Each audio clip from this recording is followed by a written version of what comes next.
आज का जो वीडियो है ना, इसमें मैं आपको सिखाने वाला हूँ कि एक बिजनेस चलाने के लिए, एक ऑर्गेनाइजेशन रन करने के लिए, या कोई कोचिंग सेंटर है, किसी टाइप का कोई ऑफिस रन करने के लिए हमारे पास क्या क्या लीगल सर्टिफिकेट्स होने चाहिए, क्या लीगल लाइबिलिटीज़ होती हैं किसी बिजनेस को रन करने के लिए, कैसे आप जीएसटी, ये सब क्या होता है, कैसे आप एमएसएमई वगैरह में अपना रजिस्ट्रेशन कराते हैं, कैसे आप पीएफ ईएसआई ये सब कब अप्लीकेबल होता है, कब हमें इन सब चीज़ों की ज़रूरत पड़ती है।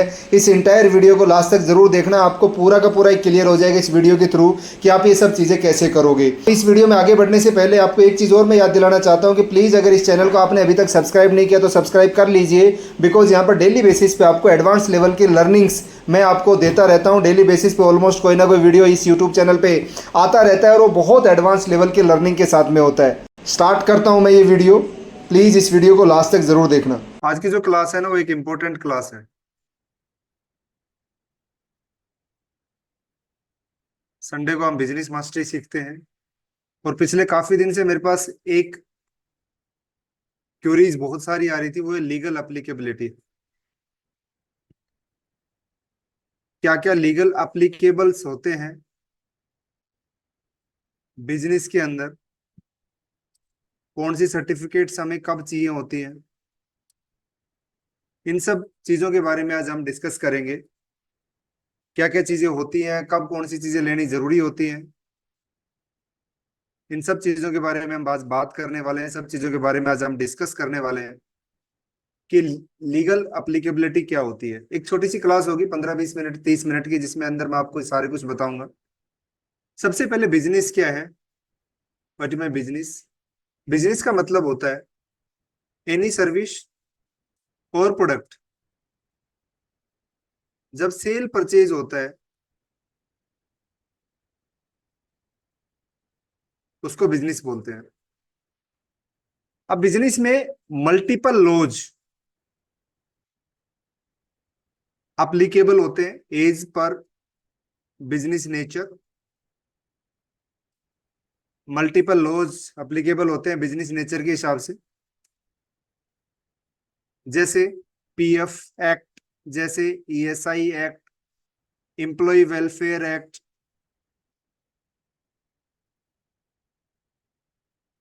राइट, जैसे factory act, shop and establishment act,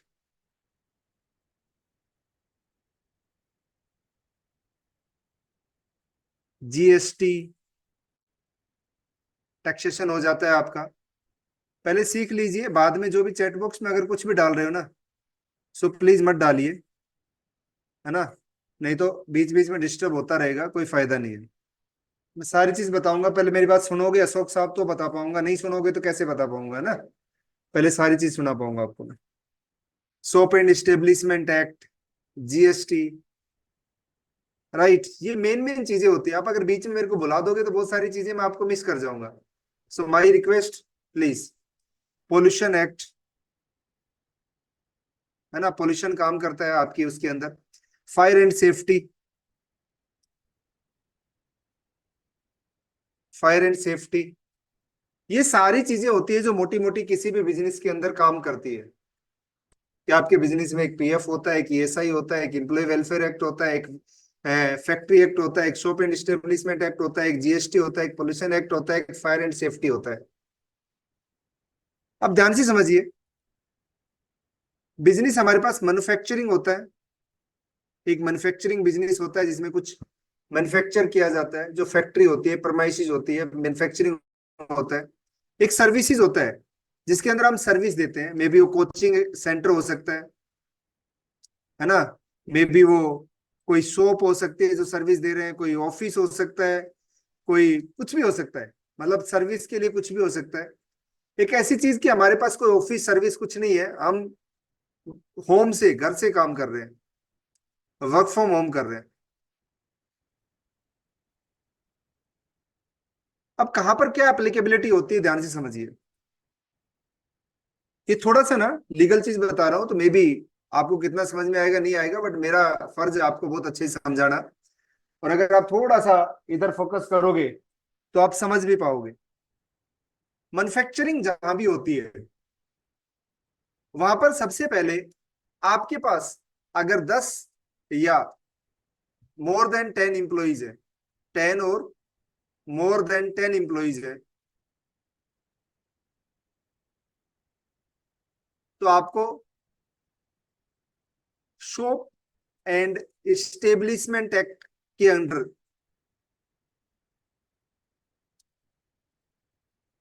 एक सर्टिफिकेट लेनी पड़ेगी, रजिस्ट्रेशन कराना पड़ेगा। ये वन टाइम रजिस्ट्रेशन होता है। अब शॉप एंड इस्टेब्लिशमेंट कहाँ का अप्लीकेबल होता है? सब जगह अप्लीकेबल होता है। जहां पर भी आपके पास 10 बंदे, 10 से ज्यादा बंदे हैं, आपका कोचिंग इंस्टीट्यूट है, आपको शॉप एंड इस्टेब्लिशमेंट चाहिए। शॉप एंड इस्टेब्लिशमेंट एक ऐसा एक्ट होता है जो स्टेट वाइज थोड़ा चेंज हो जाता है, तो आपको अपने स्टेट के हिसाब से चेक करना है कंसर्न अथॉरिटी के साथ में।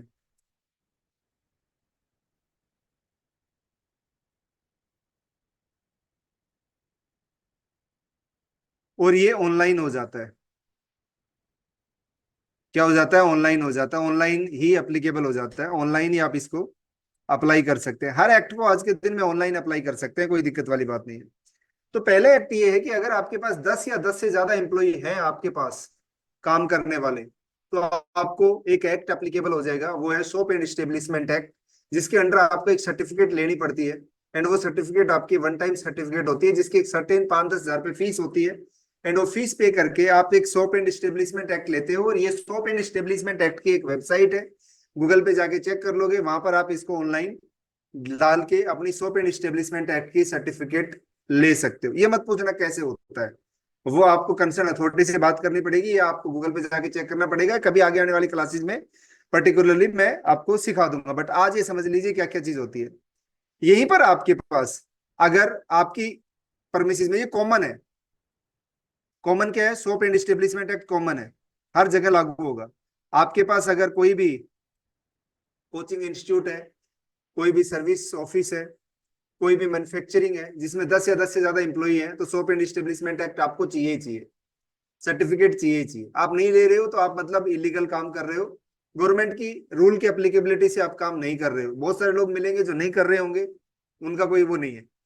इसके साथ में एक ईएसआई एप्लीकेबल हो जाता है। क्या हो जाता है? ईएसआई एप्लीकेबल हो जाता है कि आपके पास अगर 10 से ज्यादा इंप्लॉई हैं, तो इंप्लॉई स्टेट इंश्योरेंस के अंदर आपको रजिस्टर करना पड़ता है। ये कॉमन है, सबके लिए कॉमन है, मतलब इसमें कोई ऐसा नहीं है, चाहे पार्लर हो चाहे कोई भी हो, अगर 10 से ज्यादा इंप्लॉई आपके पास लीगली काम कर रहे हैं, तो आपको एक ईएसआई आपको अप्लीकेबिलिटी होगी, आपका शॉप एंड इस्टेब्लिशमेंट अप्लीकेबिलिटी होगा।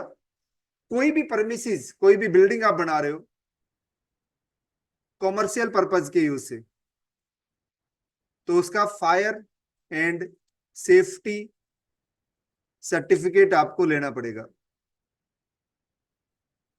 चाहे वो ऑफिशियल बिल्डिंग हो, चाहे वो फैक्ट्री हो, कोई भी हो, कोई भी कॉमर्शियल बिल्डिंग अगर आप कंस्ट्रक्ट कर रहे हो, तो आपको fire and safety, commercial building का मतलब जहां पर कॉमर्शियल एक्टिविटी आप कर रहे हो। फॉर एग्जांपल आप बोलोगे सर मैं तो ना अपने घर से काम कर रहा हूँ, मेरे घर में एक बेसमेंट है और मैं वहां से काम कर रहा हूँ ना, आप कहीं से भी काम कर रहे हो, वो आपका एक कॉमर्शियल बिल्डिंग काउंट होगा। और वहां पर आपको एक फायर एंड सेफ्टी की सर्टिफिकेट आपको लेनी पड़ेगी।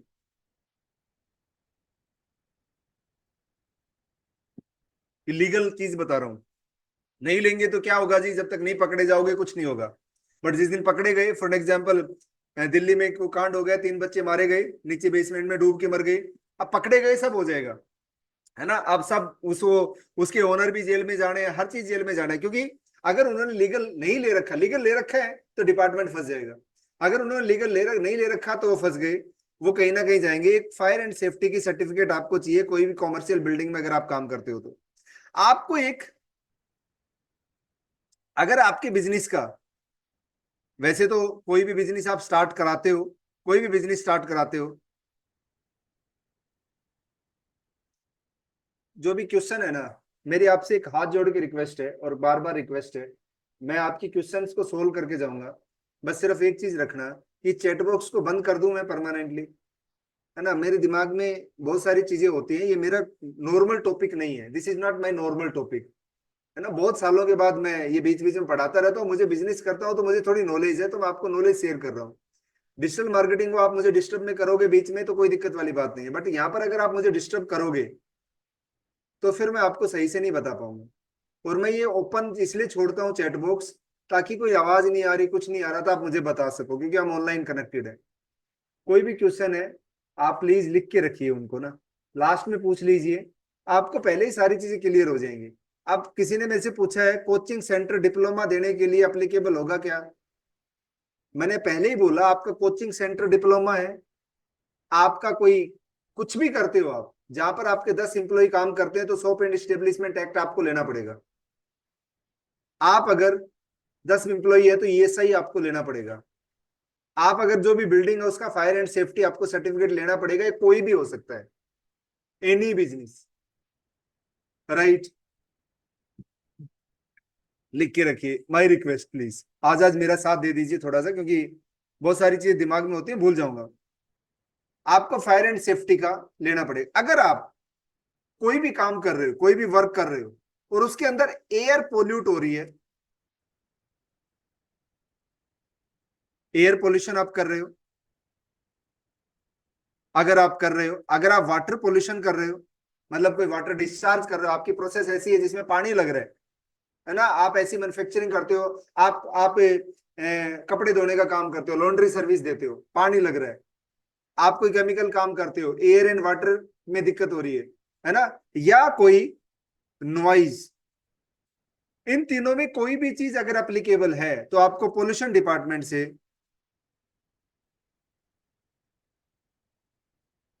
सर्टिफिकेट लेनी पड़ेगी कि आप एज पर नॉर्म्स वर्क कर रहे हो, एज पर नॉर्म्स आप वर्क कर रहे हो, और आपके पास जो भी काउंटर मेजर हैं वो आपकी परमिसेस में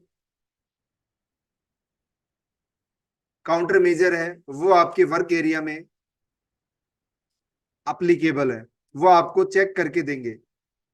अगर आप ऐसा नहीं कर रहे, आप बोलो मैं नहीं कर रहा तो मुझे जरूरत है ना, जी बिल्कुल जरूरत है। अगर आपके पास कोई एयर पोल्यूशन नहीं है, फॉर एग्जांपल एक कोचिंग सेंटर है, उसमें कोई एयर पोल्यूशन नहीं है, कोई वाटर पोल्यूशन नहीं है, कोई भी नॉइज पोल्यूशन नहीं है, इफ नॉट अप्लीकेबल अबाउट 3,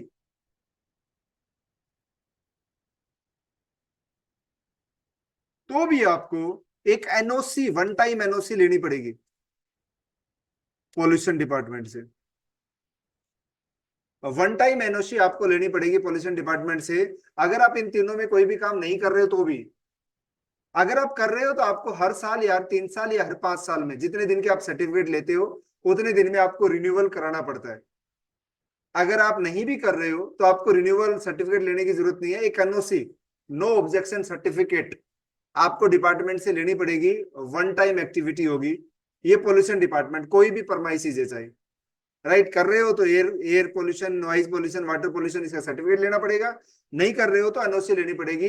कोई भी बिजनेस है आपका, कोई भी बिजनेस है, इफ अगर आपके एम्प्लॉय 20 और मोर देन 20 हो जाते हैं, परमाइसिस कुछ भी हो सकता है, बिजनेस कुछ भी हो सकता है, पीएफ एक्ट एप्लीकेबल हो जाता है। और अगर आप मैन्युफैक्चरिंग हो,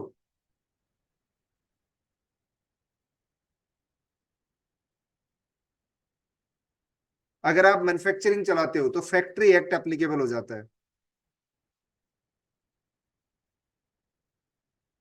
आपको फिर शॉप एंड एस्टेब्लिशमेंट से ऊपर उठ के फैक्ट्री लाइसेंस लेना पड़ेगा, फैक्ट्री रन करने का लाइसेंस लेना पड़ेगा फैक्ट्री डिपार्टमेंट से। इन सारी चीज का कोई डिपार्टमेंट है जो आपके शहर में होता है, आपके आसपास होता है, हर चीज का एक डिपार्टमेंट होता है, वहां पर जाके आप बात कर सकते हैं और ये कर सकते हैं अगर आपके पास है, राइट। अगर मैं बात करूं जीएसटी की, एवरी बिजनेस के लिए जीएसटी एप्लीकेबल है।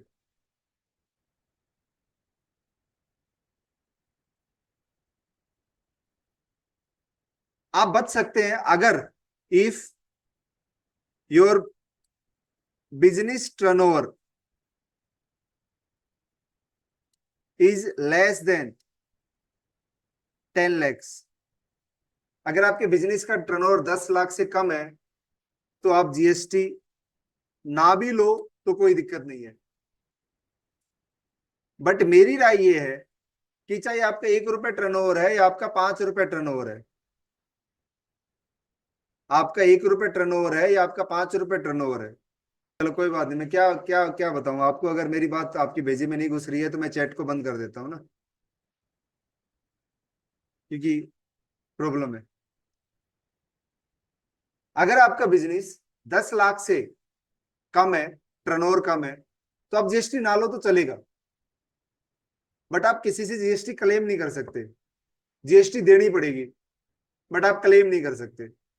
तो अगर आप बिजनेस करना ही चाहते हो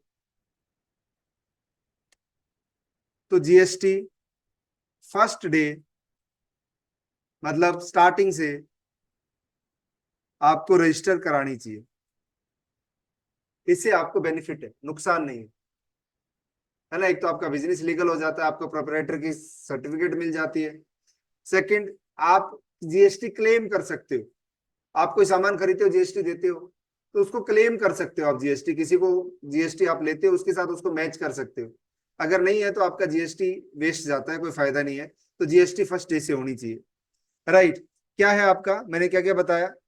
soap and establishment act, ESI applicable होता है आपका। बिल्डिंग कॉमर्शियल कहां पर एप्लीकेबल होता है, ये सारा कुछ मैंने आपको बताया। एक होता है एमएसएमई। एमएसएमई का मतलब होता है micro and small, micro small and medium enterprise. इसकी एक सर्टिफिकेट होती है जो गवर्नमेंट आपको इशू करती है, और ये लीगल। आप अगर सोप एंड स्टेब्लिशमेंट एक्ट लेने जाओगे तो आपके पास एमएसएमई की सर्टिफिकेट होनी चाहिए। आप ईएसआई लेने जाओगे, एमएसएमई चाहिए। आप पीएफ लेने जाओगे, एमएसएमई चाहिए, है ना। हर जगह आपको एमएसएमई चाहिए। इससे बेनिफिट क्या होते हैं, कल को कोई भी ग्रांट्स आते हैं गवर्नमेंट के, उनको आप अप्लाई कर सकते हो। क्या कर सकते हो? अप्लाई कर सकते हो कोई भी ग्रांट्स को। तो एमएसएमई की एक सर्टिफिकेट होती है जो आपको बिजनेस रन करने के लिए है। जरूरी नहीं है कि आपको बिजनेस रन करने के लिए एमएसएमई लेना ही है, बट लेना चाहिए। अगर आपके पास एमएसएमई है, जीएसटी नहीं भी है, 10 लाख से कम का बिजनेस है, जीएसटी नहीं भी है, कोई बात नहीं, आप बाकी सर्टिफिकेट ले सकते हो। एमएसएमई आपका सोप एंड एस्टेब्लिशमेंट एक्ट में लगता है, एमएसएमई आपका फैक्ट्री एक्ट में लगता है, पीएफ एक्ट में लगता है, ईएसआई में लगता है। हर जगह एमएसएमई से आप अपना बाकी सर्टिफिकेट ले सकते हो, ये आपकी बेस सर्टिफिकेट होती है।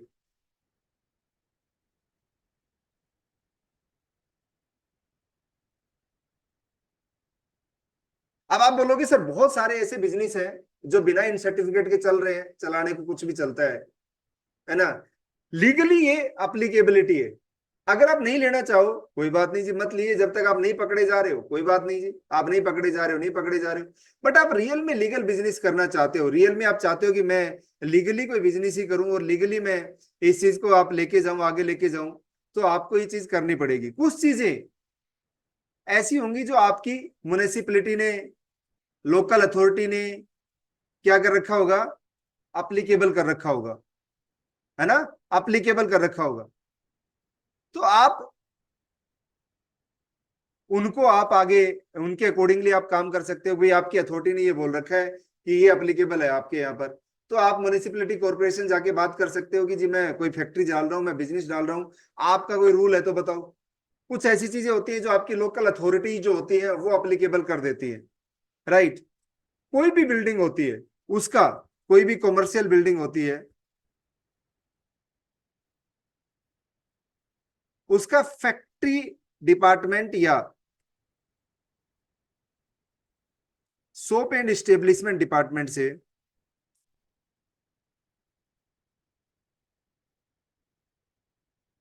स्ट्रक्चर सर्टिफिकेट लिया जाता है। उसका जो नक्शा होता है, उसका जो मैप होता है, जो ड्राइंग होती है, वो भी पास करानी पड़ती है।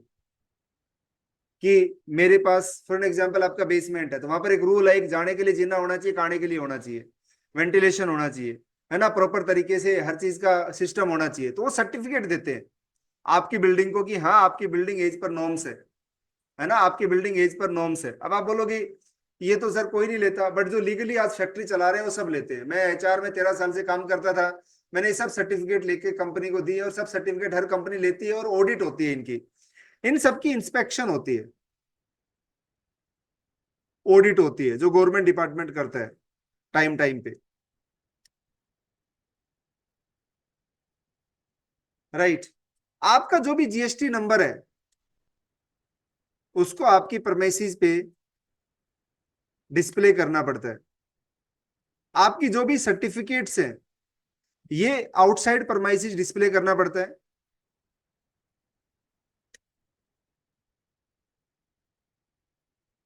ये 100% अप्लीकेबिलिटी है।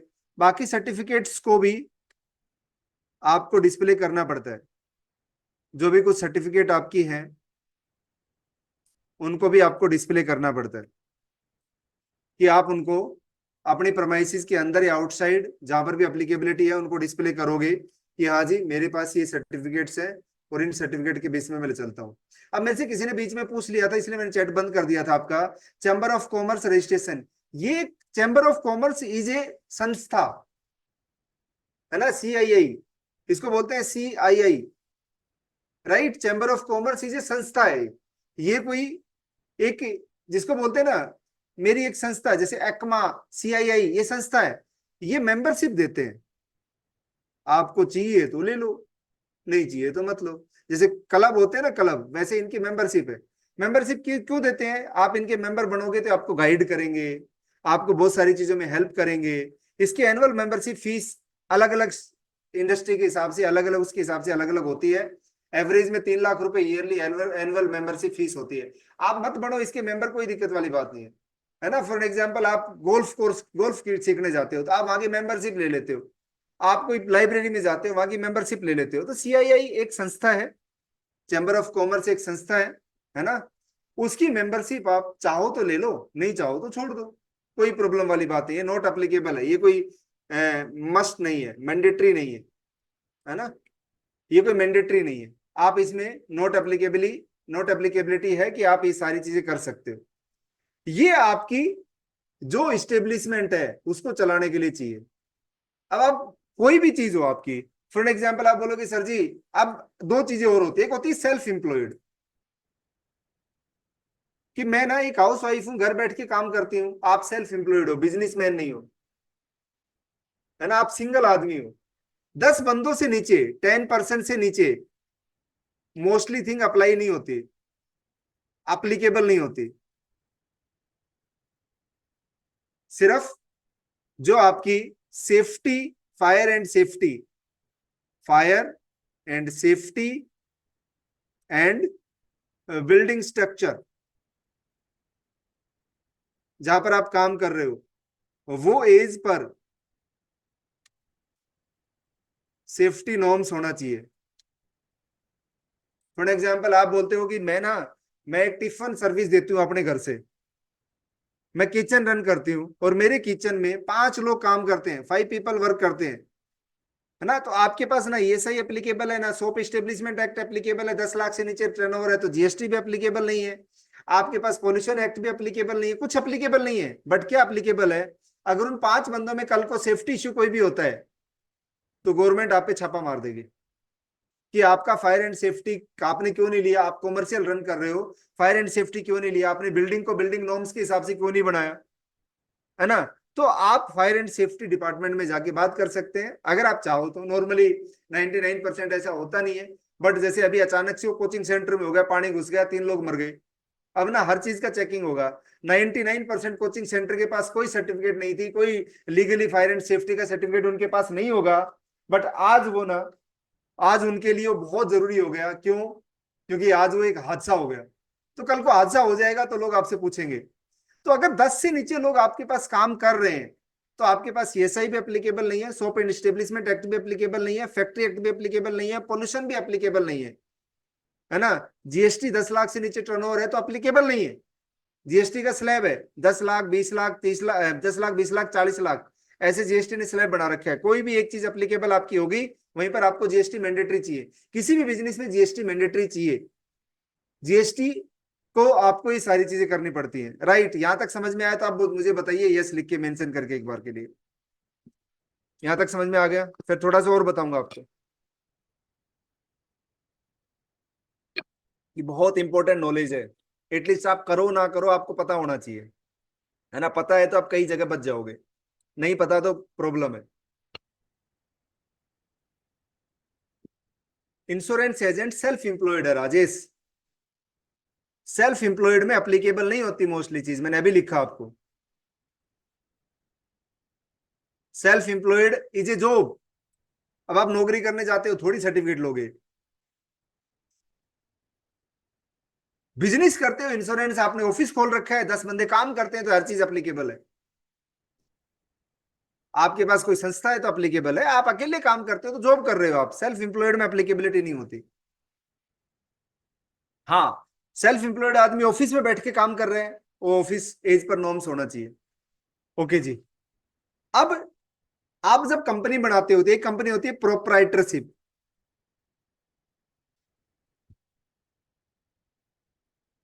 क्या होती है प्रोप्राइटरशिप? नॉर्म्स मतलब रूल रेगुलेशन, नॉर्म्स को बोलते हैं, रूल रेगुलेशन को नॉर्म्स बोला जाता है। एक होती है प्राइवेट लिमिटेड, आप सेल्फ एम्प्लॉयड हो, आपको नहीं लेना कुछ भी, आपके पास लोग काम करते हैं, आपको लेना है। अगर आप कोई संस्था चलाते हो तो एमएसएमई लेना है। एक होती है प्राइवेट लिमिटेड, अगर आपको नॉलेज है तो आप कर लीजिए सर। आपको जीएसटी की रिटर्न्स वगैरह की नॉलेज लेनी पड़ेगी, आपको सीखना पड़ेगा उसके सारा काम। सीख लोगे तो खुद कर सकते हो, सीए की जरूरत नहीं है। नहीं आता तो सीए की हेल्प लेनी पड़ेगी। कोई भी स्टार्टअप है, कुछ भी है, अप्लीकेबिलिटी एज पर मैंने आपको बताया, 10 लोग हैं अप्लीकेबल हो जाती है shop and establishment act, ESI act. 20 लोग हैं अप्लीकेबल हो जाता है पीएफ एक्ट। आप एयर पोल्यूशन कर रहे हो, एयर सर्टिफिकेट। आप एयर वाटर पोल्यूशन कुछ भी कर रहे हो, सर्टिफिकेट। नहीं कर रहे हो तो एनओसी। चाहे वो आपका स्टार्टअप है, चाहे वो आपकी 20 साल पुरानी कंपनी है, उससे फर्क नहीं पड़ता। एक होती है पब्लिक लिमिटेड, एक होती है पार्टनरशिप,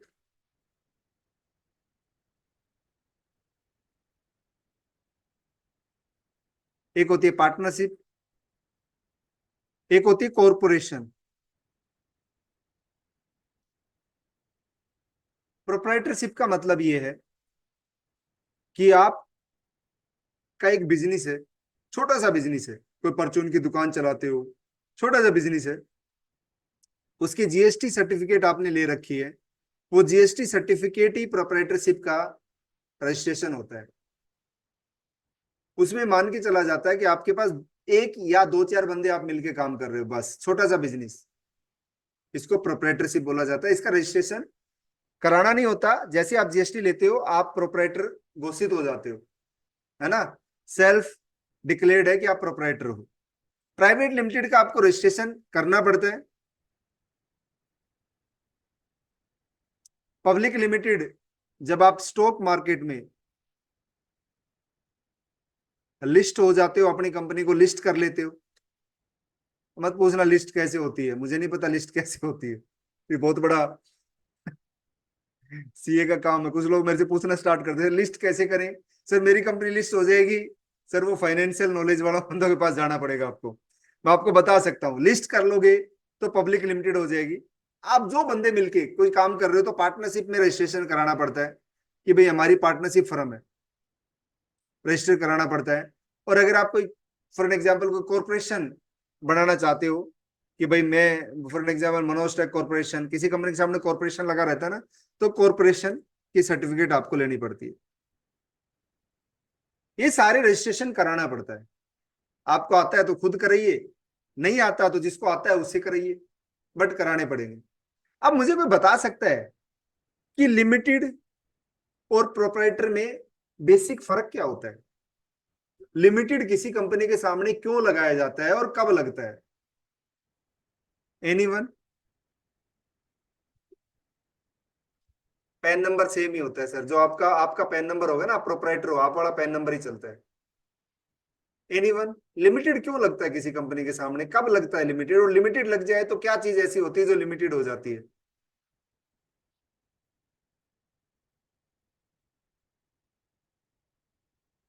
सेमी गवर्नमेंट। अरे वेरी गुड।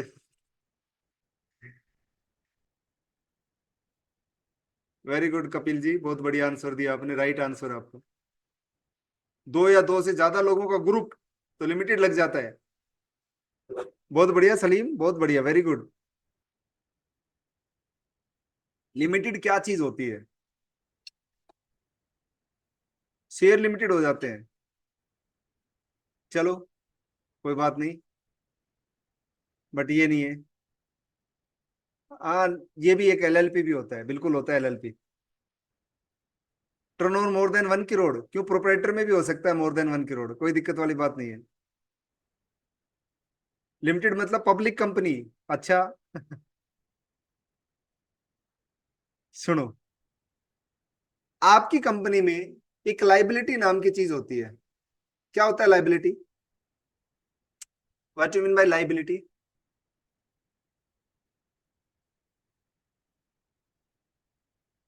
जिम्मेदारी, मैं इसको रिस्पॉन्सिबिलिटी से आप समझ जाओगे। देनदारी, है ना? लाइबिलिटी होती है कंपनी। एक कंपनी वो रन करने की एक लाइबिलिटी होती है ना, उसको पैसे चाहिए रन करने के लिए, एसेट्स चाहिए रन करने के लिए। एक देनदारी होती है। अगर आपकी कंपनी लिमिटेड है, अगर आपकी कंपनी लिमिटेड है, तो आप अपने घर से लाके उसमें सामान नहीं रख सकते, और कंपनी से निकाल के अपने घर में नहीं लेके जा सकते। कई बार आपने सुना होगा कि उस कंपनी के मालिक जेल में है। एक सत्यम, सत्यम का नाम सुना है किसी ने? सत्यम, सत्यम कंप्यूटर, सत्यम कंप्यूटर का नाम सुना होगा। सत्यम कंप्यूटर का जो मालिक कौन था? राजू, है ना? 2007 में सत्यम कंप्यूटर, राजू ने बहुत बड़ा घपला किया। It's a big scam. Raju मालिक तो था उसका, क्या कर दिया उसने? अपनी कंपनी का पैसा निकाल के अपने अकाउंट में डाला था, क्या गलत कर दिया? है ना? राजू नाथन कुछ गलत थोड़ी किया। आज वो राजू नाथन बेचारा जेल में ही है। अपनी कंपनी का पैसा निकाल के तो अपनी जेब में डाला उसने, और क्या किया उसने? और तो कुछ नहीं किया ना। अपनी कंपनी का पैसा निकाला, अपनी जेब में डाल लिया, और मेरी कंपनी में डाल लूं। आप लिमिटेड में ऐसा नहीं कर सकते।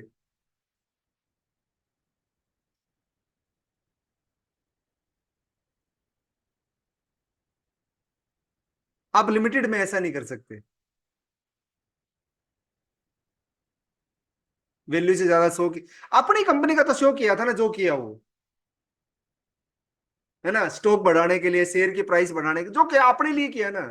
मैं मालिक हूं, मैं अपना पैसा रखूं ना रखूं, ऐसा आप लिमिटेड कंपनी में नहीं कर सकते। लिमिटेड कंपनी एक अपने आप में एक एंटिटी बन जाती है, उसमें शेयर होल्डर होते हैं। अब प्राइवेट लिमिटेड में आपके शेयर होल्डर प्राइवेट होते हैं, मतलब आप जिसको चाहो शेयर होल्डर बना सकते हो, है ना? आप शेयर होल्डर जिसको चाहो बना सकते हो प्राइवेट लिमिटेड के अंदर।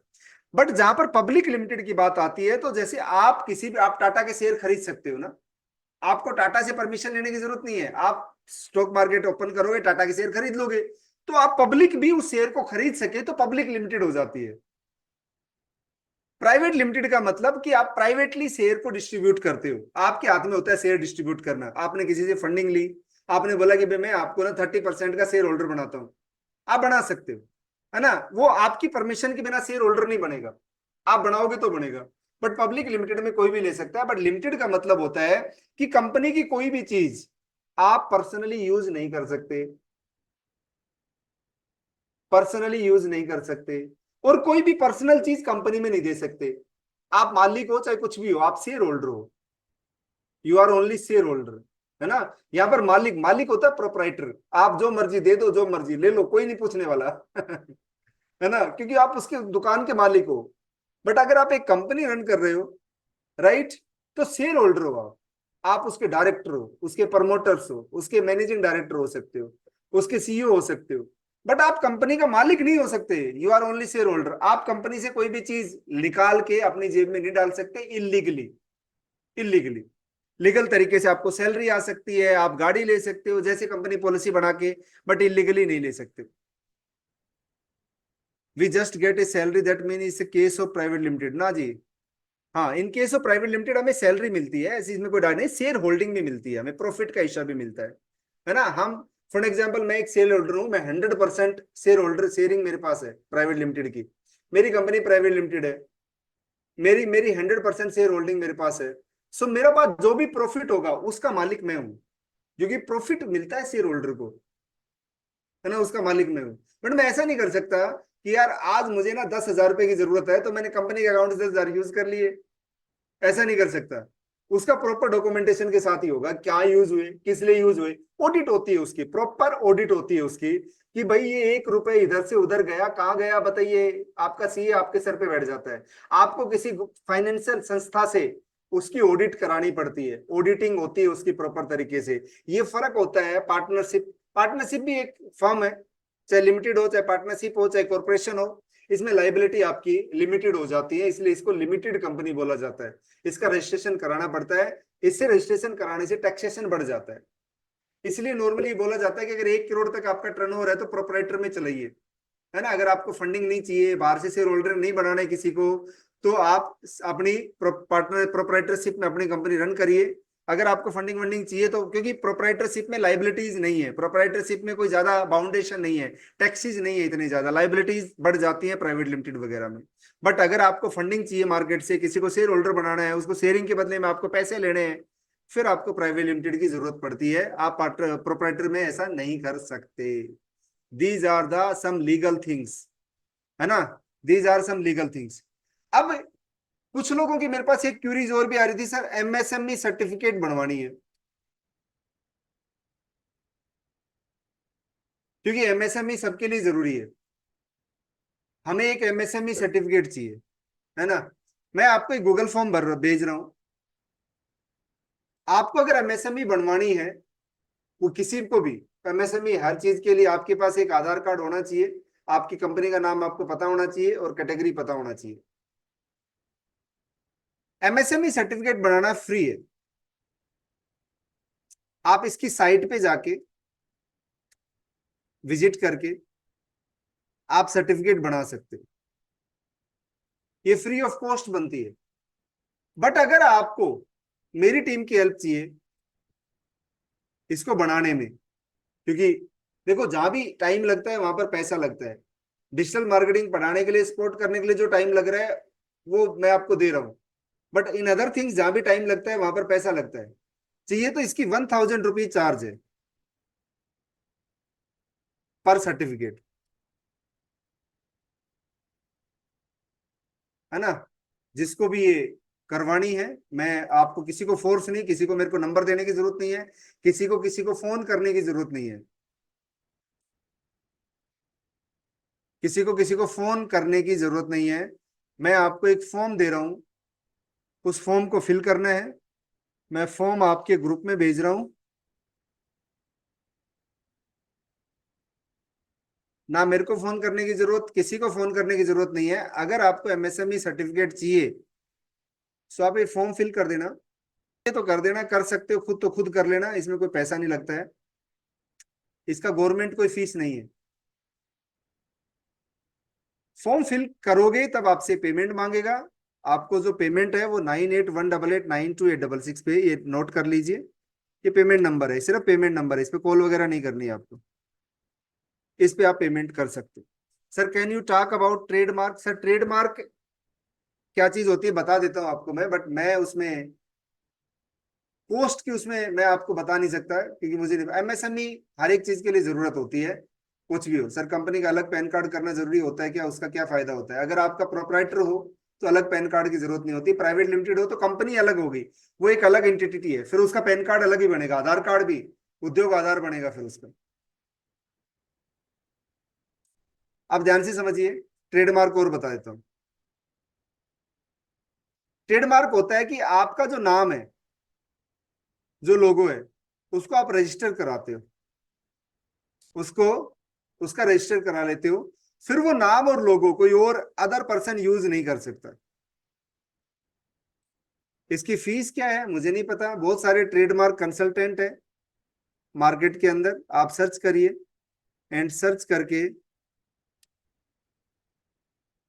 उनसे अपनी सर्विसेज आप ले सकते हो, है ना। मुझे नहीं पता इसकी फीस, इसकी अलग अलग होती है। फॉर एग्जाम्पल आपका ट्रेडमार्क केस में फंस गया, आपने जो नाम लिया किसी ने और ने ऑलरेडी ले रखा है, वो कहीं केस में फंस गया तो पैसा ज्यादा लग सकता है, कई बार पैसा कम लगता है, कई बार सीधा हो जाता है, कई बार 2 साल लग जाती है, कई बार 10 साल भी लग जाते हैं, और कई बार 1 महीने में भी हो जाता है।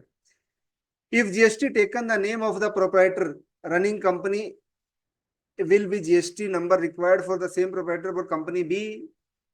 सर कैटेगरी डल जाती है उसके अंदर, है ना। आप एक कंपनी के अंदर अलग अलग बिजनेस कर सकते हो, कैटेगरी डल जाती है। मुझे नहीं पता कितना पैसा इसमें लगेगा, क्या लगेगा, ये चीज है। Thank you so much.